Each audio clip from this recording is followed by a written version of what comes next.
พื่อที่ท่านจะไม่พลาดเรื่องราวดีๆของบาร์เซโลนาอย่าลืมกดติดตามพวกเราไว้ด้วยนะครับสวัสดีครับแฟนบาร์ซ่าทุกคนทุกท่านครับพบกับบาร์ซ่าเลยครับเรามาเก็บตกควันหลงศึกยูฟ่าแชมเปี้ยนลีกระหว่างนิวคาสเซิลและบาร์เซโลนาครับหลังจบเกมครับกอร์ดอนครับประสบการณ์ใหม่ได้ให้สัมภาษณ์ครับว่าบาร์เซโลนาครับเป็นทีมระดับที่ดีที่สุดและการครองบอลเหนือกว่าบิ๊กทีมใหญ่ๆในพรีเมียร์ลีกด้วยซ้ำไปครับแอนโทนีกอร์ดอนครับแนวรุกของนิวคาสเซิลครับยอมรับครับว่าบาร์เซโลนามีวิธีการครองบอลที่เหนือกว่าบรรดาทีมบิ๊กใหญ่ๆในพรีเมียร์ลีกเซริกาดงครับเปิดบ้านพ่ายต่อทีมมาซูกาน่าครับ1-2ในศึกยูฟ่าแชมเปี้ยนลีกในรอบลีกเฟสซึ่งดาวเตะทีมชาติอังกฤษครับยอมรับว่าแม้จะเคยดวลกับทีมชั้นนำในพรีเมียร์ลีกมากมายแต่การครองบอลของลูกทีมฮันซี่ฟลิกนั้นอยู่อีกระดับหนึ่งไปเลยผมคิดว่าวิธีการครองบอลของบาร์เซโลนาคือประสบการณ์ที่เราต้องเรียนรู้อันนี้คือการสัมผัสเราไม่ได้เล่นกับทีมสไตล์นี้ในอังกฤษ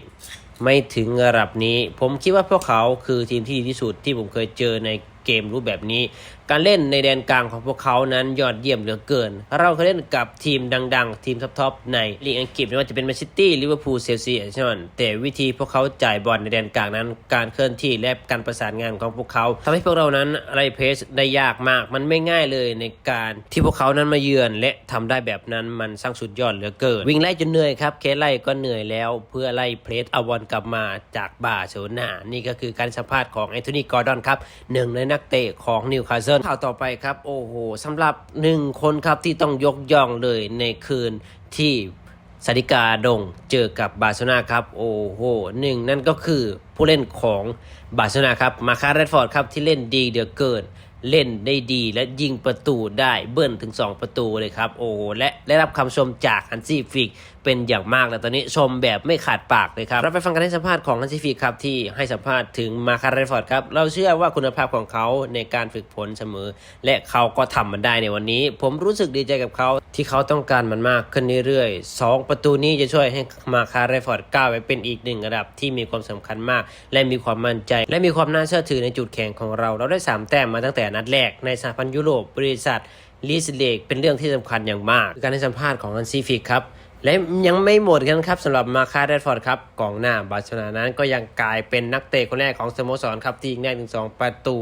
ในนัดประเดิมสนามบนเวทียูฟ่าแชมเปี้ยนลีกให้กับสโมสรโดยสตาร์ตัวยืมจากแมนเชสเตอร์ยูไนเต็ดครับทำคนเดียว2ประตูช่วยให้เจ้าบุญทุ่มครับบุกเอาชนะนิวคาสเซิล2-1ในเกมแรกในทัวร์ยุโรปยูฟ่าแชมเปี้ยนลีกในรอบลีกเฟสครับผลงานทางนี้ทำให้มาคาร์แรดฟอร์ดกับสร้างประวัติศาสตร์เป็นผู้เล่นคนแรกของบาร์เซโลนาครับที่ยิงได้2ลูกในเกมนัดแรกและลงสนามในยูฟ่าแชมเปี้ยนลีกให้สโมสรแรดฟอร์ดครับยังเป็นผู้เล่นชาวอังกฤษคนที่2ต่อจากแฮร์รี่เคนที่ยิงประตูได้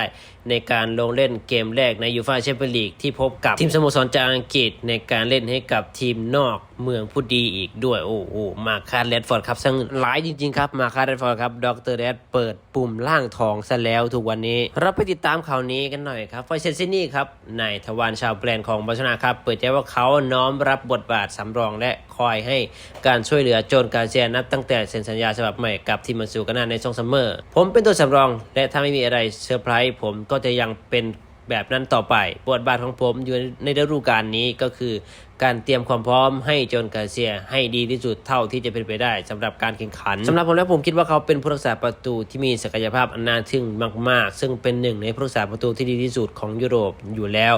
ผมมีความภูมิใจที่เล่นในบทบาทนี้ผมเตรียมตัวมาอย่างดีตั้งแต่เซ็นสัญญาฉบับใหม่และผมไม่ผิดหวังเลยโจนกาเซียยังขาดประสบการณ์ในระดับสูงและนั่นคือสิ่งที่เขาต้องเสริมความแข็งแกร่งและผมพยายามช่วยเขาในระดับการเล่นให้คงเส้นคงวาตลอดทั้งฤดูกาลการลงเล่นในทุกๆ3วันภายใต้ความกดดันขนาดนี้มันไม่ใช่เรื่องง่ายเลยมันเป็นสิ่งที่เขาต้องเรียนรู้นี่ก็คือพี่สายควันครับกล่าวถึงน้องใหม่อย่างโจนกาเซียครับที่ทำผลงานได้อย่างดีเด่นและประสบการณ์ในระดับสูงสุดเท่านั้นสำหรับโจนกาเซียเพราะว่าโจนกาเซียเป็นผู้เล่นที่มีศักยภาพสูงและมีคุณภาพที่น่าทึ่งเหลือเกินนี่ก็คือการสัมภาษณ์ของพี่เชษนี่ครับเพื่อนครับถ้าไม่อยากพลาดเรื่องราวดีๆของบาร์เซโลนาอย่าลืมกดติดตามพวกเราไว้ด้วยนะครับสำหรับวันนี้ครับขอขอบคุณและสวัสดีครับ